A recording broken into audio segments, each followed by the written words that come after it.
கோயம்புத்தூரில் இருக்க 6 bus stand, Ukkadam, Salem bus stand, Thiruvallur bus stand, town bus stand, Saibaba colony and Singanallur bus stand 1.5 மணி நேரத்தில் 650 பேரை ஒரே டைமில் டிப்ளாய் பண்ணி 6 பஸ் ஸ்டாண்ட்லேயும் கம்ப்ளீட்டாக டீப் க்ளீனிங் பண்ணி கொடுத்தேன். மக்கள் ஆசிடை ஊற்றி க்ளீன் பண்ணி வச்சுருப்பாங்க. அதுக்கு மேலே அழுக்கு சீக்கிரம் படிய ஆரம்பிக்கும்.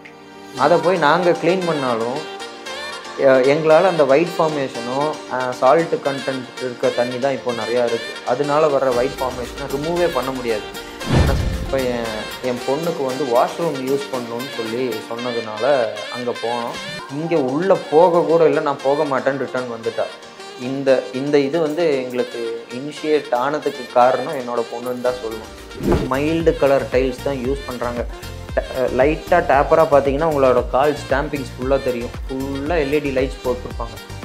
வெளியில் இருந்து வர்றவங்க அதை பார்த்தாங்க அப்படின்னா ரொம்ப ஆக்வர்டாக தெரியும்.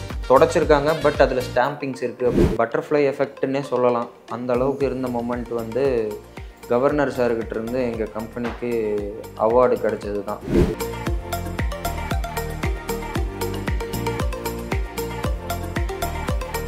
மீடியா மைண்ட்ஸ் நேயர்களுக்கு வணக்கம். இன்றைக்கி நம்ம நிகழ்ச்சியில் க்ளீன் டச் ஃபெசிலிட்டிஸ் பிரைவேட் லிமிட்டடோட நிர்வாக இயக்குனர் அனீஷ் இணைஞ்சிருக்காரு.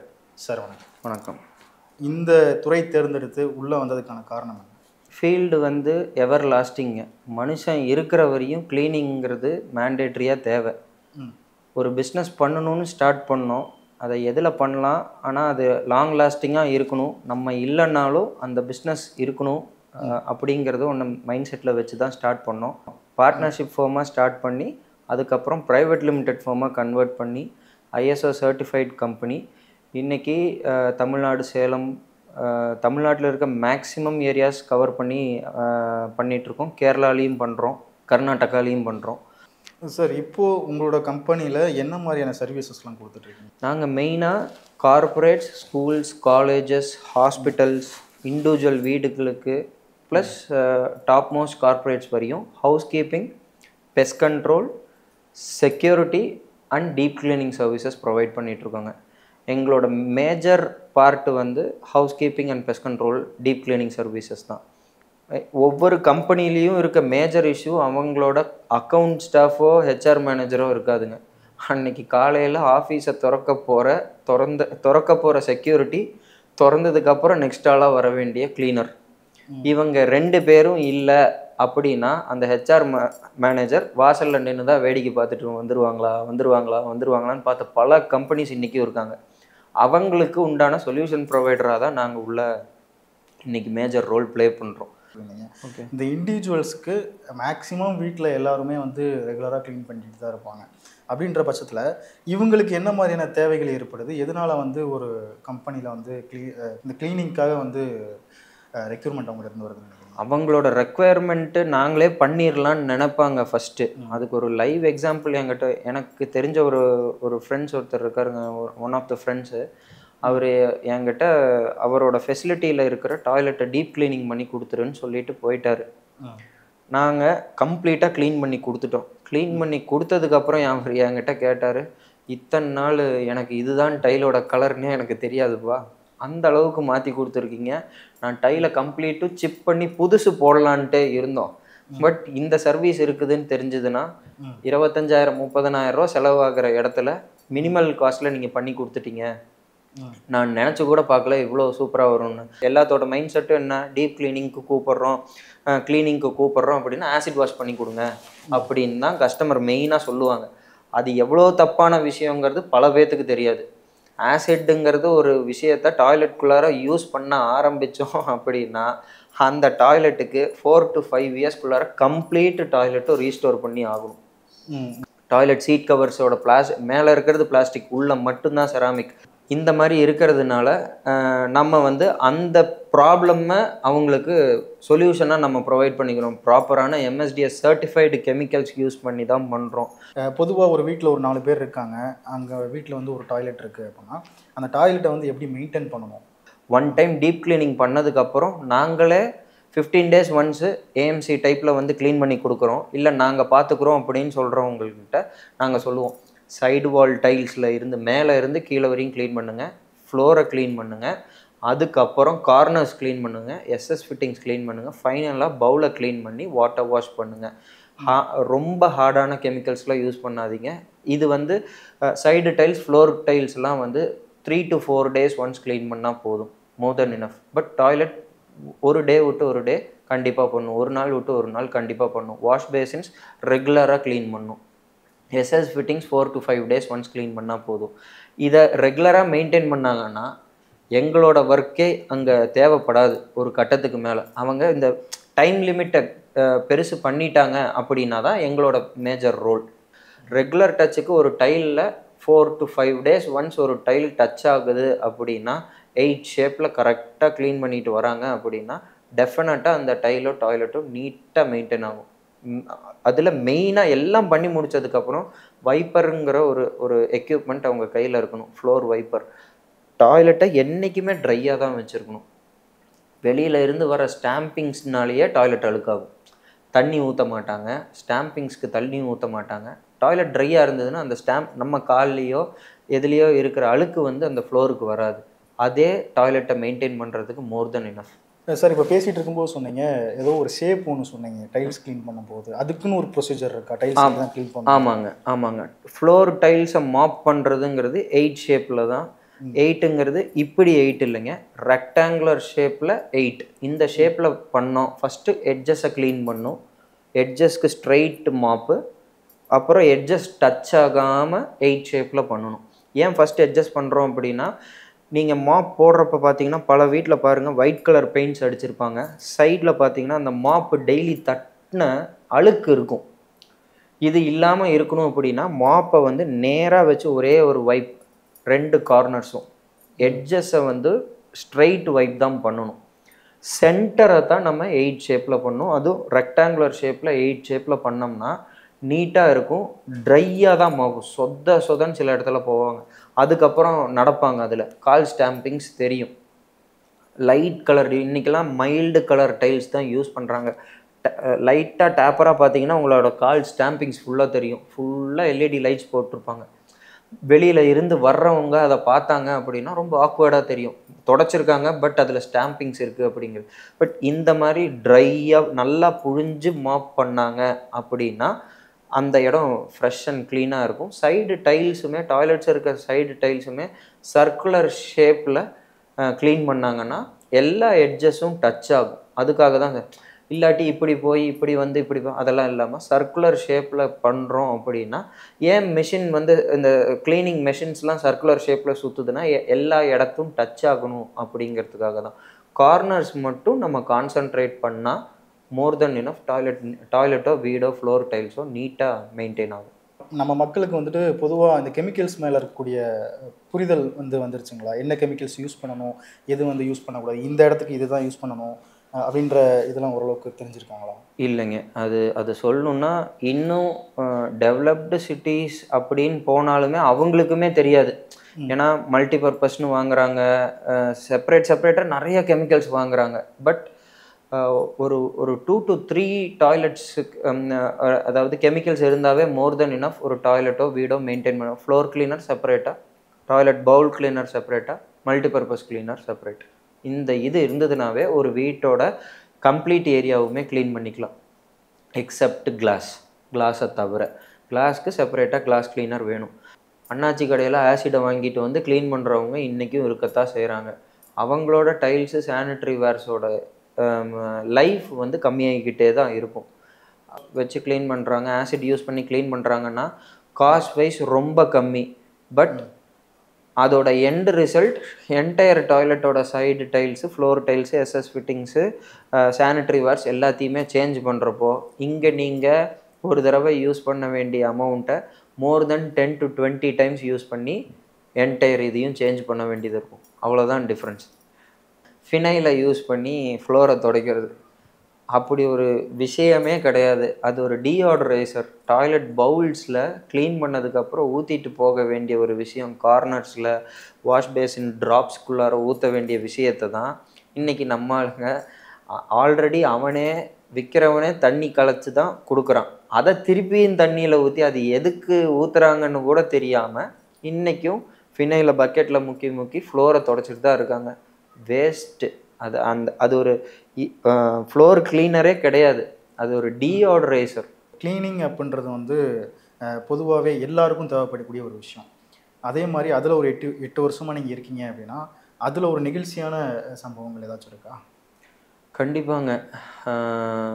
இந்த கொரோனா தான் ஃபஸ்ட்டு இனிஷியல் ஸ்டேஜஸில், கொரோனா வந்த ஸ்டேஜஸில் என்ன ஆச்சு அப்படின்னா, கேரளாவில், தமிழ்நாட்டிலேருந்து கேரளாக்குள்ளார வந்தாலும் சரி, கேரளாவிலேருந்து தமிழ்நாட்டுக்கு போனாலும் சரி, பார்டர்ஸில் செக் போஸ்ட்டில் செக் பண்ண ஆரம்பித்தாங்க, ஸ்வாப் டெஸ்ட் இதில். அதில் யாருக்காச்சும் பாசிட்டிவ் வந்தது அப்படின்னா அந்த ஏரியாவோ அந்த இடத்தையோ அவங்க டிஸ்இன்ஃபெக்ட் பண்ணணும். அதை வந்து நாங்கள் ஃப்ரீயாக பண்ணோம். ஃபஸ்ட்டு என்ன பண்ணிட்டு இருந்தாங்க, டைரெக்டாக அவங்களே என்ன பண்ணிகிட்டு இருந்தாங்க, லோக்கல் பீப்புளை யூஸ் பண்ணி மாஸ்க்கு இதை மட்டும் போட்டுட்டு ஹைப்போக்ளோரைட் சொல்யூஷனை யூஸ் பண்ணி எல்லா இடத்துலையும் ஸ்ப்ரே பண்ண ஆரம்பித்தாங்க. ஃபர்தராக நாங்கள் வந்து ப்ரைமரி ஹெல்த் சென்டர், கேரளாவில் இருந்த ஒரு ப்ரைமரி ஹெல்த் சென்டருக்கு டெஸ்ட் பண்ணப்போ வெளியிலேருந்து வந்த மைக்ரண்ட் லேபருக்கு பாசிட்டிவ்னு வந்து டெஸ்ட் பண்ணோம். அப்போ நான் ஒரு ஃபேஸ்புக்கில் ஒரு லைவ் ஒன்று போயிருந்தேன். அந்த லைவ் போனதுக்கப்புறம் கலெக்டரேட்டில் இருந்து, ப்ரைவேட் கம்பெனிஸ்லேருந்து எல்லாருமே எங்களை காண்டாக்ட் பண்ண ஆரம்பிச்சிட்டாங்க. இந்த டிஸ்இன்ஃபெக்ஷனை வந்து எங்களுக்கும் பண்ணி கொடுங்க, எங்களோட எம்ப்ளாயீஸை எல்லாருமே சேஃபாக இருக்கணும் அப்படிங்கிறதுக்காக அவங்களும் பண்ண ஆரம்பித்தாங்க. இதில் நாங்கள் எந்த எண்டு வரையும் போனோன்னா, கொரோனா பாசிட்டிவ் வந்து இறந்தவங்களை கிரிமட்டோரியத்துக்கு கொண்டு போயிட்டு அவங்க வந்த ஸ்ட்ரக்சரை டிஸ்இன்ஃபெக்ட் பண்ணதுக்கு அப்புறம் தான் அந்த ஏரியாவையும் அந்த கிரிமட்டோரியத்தை டிஸ்இன்ஃபெக்ட் பண்ணதுக்கு அப்புறம் தான் அடுத்த பாடி உள்ள அந்த சர்வீஸ் வரையும் நாங்கள் பண்ணி கொடுத்தோம். அதுதான் எங்களோட மெயின் டேர்னிங் பாயிண்ட்டு. எங்களை வந்து பப்ளிக் நிறைய ரீச் பண்ண ஆரம்பித்தது வந்து ஆஃப்டர் கொரோனா தான் சொல்லணும். கொரோனாக்கு அப்புறம் நாங்கள் ரொம்ப நல்லாவே இருக்கோம் அப்படின்னா எஸ்பெஷலி ஸ்பெஷல் தேங்க்ஸ் டு கொரோனான்னு தான் சொல்லணும். கண்டிப்பாண்ணா. ஆனால் பொதுவாக ஒரு டாய்லெட் க்ளீன் பண்ணுறதுக்கு எவ்வளோ டைம் ஆகும்? அரை மணி நேரத்தில் க்ளீன் பண்ணுற டாய்லெட்டும் இருக்குங்க, 4 மணி நேரம் 5 மணி நேரம் ஒரு டாய்லெட்டை க்ளீன் பண்ணதும் இருக்குது, 2 நாள் க்ளீன் பண்ண டாய்லெட்டும் இருக்குது. நாங்கள் போய் பார்த்தாவே அனலைஸ் பண்ணாவே சொல்லிடுவோம். ஏன்னா இவங்க என்ன பண்ணி வச்சுருப்பாங்க, மக்கள் ஆசிடை ஊற்றி க்ளீன் பண்ணி வச்சுருப்பாங்க. அதுக்கு மேலே அழுக்கு சீக்கிரம் படிய ஆரம்பிக்கும். அதை போய் நாங்கள் க்ளீன் பண்ணாலும் எங்களால் அந்த ஒயிட் ஃபார்மேஷனோ சால்ட்டு கண்டென்ட் இருக்க தண்ணி தான் இப்போ நிறையா இருக்குது, அதனால வர்ற ஒயிட் ஃபார்மேஷனை ரிமூவே பண்ண முடியாது. ஏன்னா சால்ட்டு இந்த ஆசிட் மிக்ஸ் ஆனதுனால அதோட ரியாக்ஷனே டிஃப்ரெண்ட்டாக இருக்கும். எங்களால் அதை ரிமூவே பண்ண முடியாது, தெளிவாகவே சொல்லிடுவோம். இதை எதுவுமே பண்ண முடியாது. மேக்ஸிமம் 40 to 50% தான் ரீஸ்டோரேஷனே நடக்கும். ஸோ ப்ளீஸ் இதில் இவ்வளோ தான் நடக்குங்கிறத டைரெக்டாக கஸ்டமர்கிட்ட சொல்லிடுவோம். 80 to 90% சொல்கிறோம் அப்படின்னா அந்த சாட்டிஸ்ஃபேக்ஷன் லெவல் அவங்களுக்கு நம்ம கண்டிப்பாக கொடுத்துருவோம். Depends upon the toilets, time வந்து டெஃபினட்டாக வேரி ஆகுங்க. நீங்கள் டாய்லெட் கிளீனிங்கோட டைமிங் கேட்டதுனால நான் இன்னொரு விஷயம் சொல்கிறேங்க. கோயம்புத்தூரில் இருக்க 6 bus stand, Ukkadam, Salem bus stand, வெளியூர் போகிற Thiruvallur bus stand, town bus stand, Saibaba colony and Singanallur bus stand, இந்த 6 பஸ் ஸ்டாண்டுமே லாஸ்ட் இயர் ஜனவரி 1.5 மணி நேரத்தில் 650 பேரை ஒரே டைமில் டிப்ளாய் பண்ணி 6 பஸ் ஸ்டாண்ட்லேயும் டிப்ளாய் பண்ணி 1.5 மணி நேரத்தில் கம்ப்ளீட்டாக டீப் கிளீனிங் பண்ணி கொடுத்தோம். எல்லா பஸ் ஸ்டாண்டுமே 1.5 மணி நேரத்தில் கிளியர் பண்ணி அதுக்கு நாங்கள் நோபல் வேர்ல்டு ரெக்கார்டு எங்களுக்கு ரிசீவ் ஆச்சுங்க. கார்ப்பரேஷன் கமிஷனர் சார் அந்த டைமில் இருந்த பிரதாப் சார் தான் எங்களுக்கு இனாக்ரேட் பண்ணார் டவுன் பஸ் ஸ்டாண்டில் வச்சு, காந்திபுரம் டவுன் பஸ் ஸ்டாண்டில் வச்சு. அதுக்கப்புறம் அடுத்த நாள் ஈவினிங் வந்து அதோட நோபல் ரெக்கார்டு எங்களுக்கு கிடைச்சதை வந்து துணை மேயர் சார் தான் வந்து எங்களுக்கு பண்ணி கொடுத்தாருங்க. கண்டிப்பானா இது எப்படி சாத்தியமாச்சு? இதுக்கு முன்னாடி நீங்கள் என்ன பிளான் பண்ணீங்க? நாங்கள் ஒரு தடவை என்ன ஆச்சுன்னா, என் குழந்தையோட டவுன் பஸ் ஸ்டாண்ட் வழியாக மேட்டுப்பாளையம் போகணுன்னு சொல்லிட்டு துடியலூர் போகணும்னு சொல்லிட்டு பஸ்ஸில் போகலாம் அப்படின்னு சொல்லி அந்த டவுன் பஸ் ஸ்டாண்டை ரீச் ஆனோம். இப்போ என் பொண்ணுக்கு வந்து வாஷ்ரூம் யூஸ் பண்ணணுன்னு சொல்லி சொன்னதுனால அங்கே போனோம்.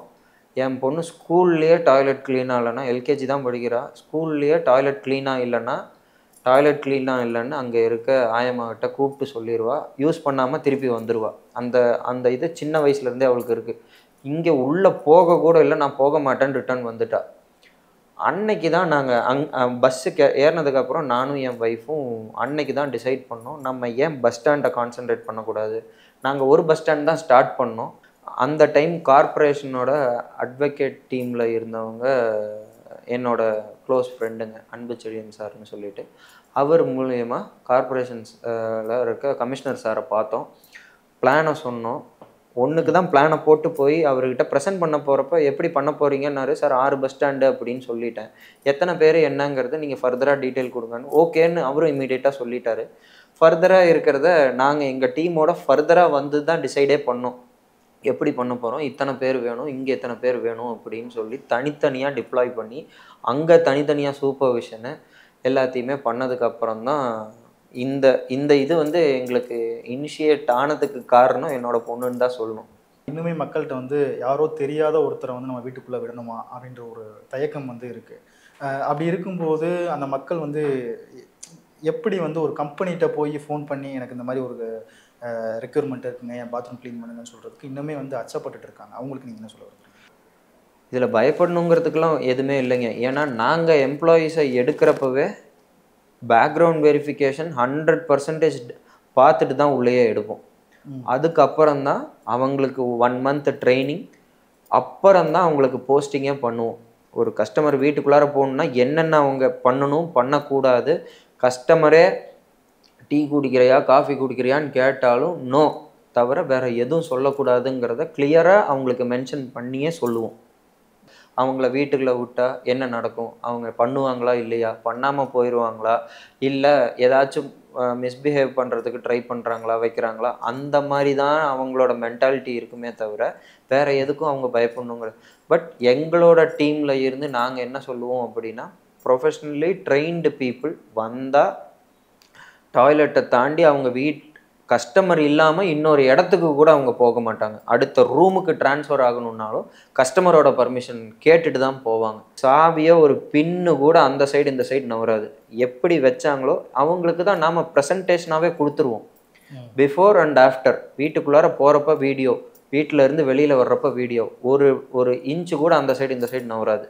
டாய்லெட்ஸில் க்ளீன் பண்ணி முடிச்சாச்சுன்னு டாய்லெட்ஸ்க்கும் பிஃபோர் அண்ட் ஆஃப்டர் ஃபோட்டோஸ் கஸ்டமருக்கு நாங்கள் முடிச்சு வெளியில் வந்ததும் டோர் ஸ்டெப்பில் இருந்து அனுப்பிச்சிட்டு தான் அங்கேருந்தே கிளம்புவோம். இதனால் பயப்படுறதுக்கு இதில் ஒன்றுமே கிடையாது. நமக்கு ஒரு சில டைமில் வந்து மன திருப்தி இருக்கும்ல. ஆமாம், அந்த மாதிரிலாம் இருந்தது உண்டா? ரொம்ப ஹாப்பி மொமெண்ட், எங்களோட பட்டர்ஃப்ளை எஃபெக்ட்னே சொல்லலாம். அந்த அளவுக்கு இருந்த மொமெண்ட் வந்து கவர்னர் சார்கிட்ட இருந்து எங்கள் கம்பெனிக்கு அவார்டு கிடைச்சது தான். அது வந்து எங்களால் மறக்கவே முடியாது. அதுவும் சென்னை கவர்னர் மாளிகையிலேயே போய் நம்ம லைஃப் டைமில் நானாக நினச்சி பார்த்ததில்லை. ஸோ அந்த டேர்னிங் பாயிண்ட்டுன்னு நான் மெயினாக சொல்லணும் அப்படின்னா சார்கிட்ட இருந்து அவார்டு, கவர்னர் சார்கிட்ட இருந்து அவார்டு வாங்கினது தான் நான் மெயினாக சொல்லலாம். சார், நீங்கள் ஸ்டார்டிங்கில் சொன்ன மாதிரி க்ளீனிங் அப்படின்றது வந்து ஒரு மனுஷனுக்கு எப்போவுமே தேவைப்படக்கூடிய ஒரு விஷயம். அது தனிப்பட்ட மனுஷனாக இருந்தாலும் சரி, க்ளீனிங் வந்து நம்மளை சுற்றி இருக்கவங்களையும் அது வந்து சரியாக பார்த்துக்கும் அப்படின்ற ஒரு விஷயமாகவும் இருக்குது. உங்களுடைய சேவை தொடரணும் அப்படின்னு சொல்லிட்டு எங்கள் மீடியா மின்ஸ் குழு சார்பாக வாழ்த்துக்கிறேன். ரொம்ப நன்றிங்க. தேங்க்யூ.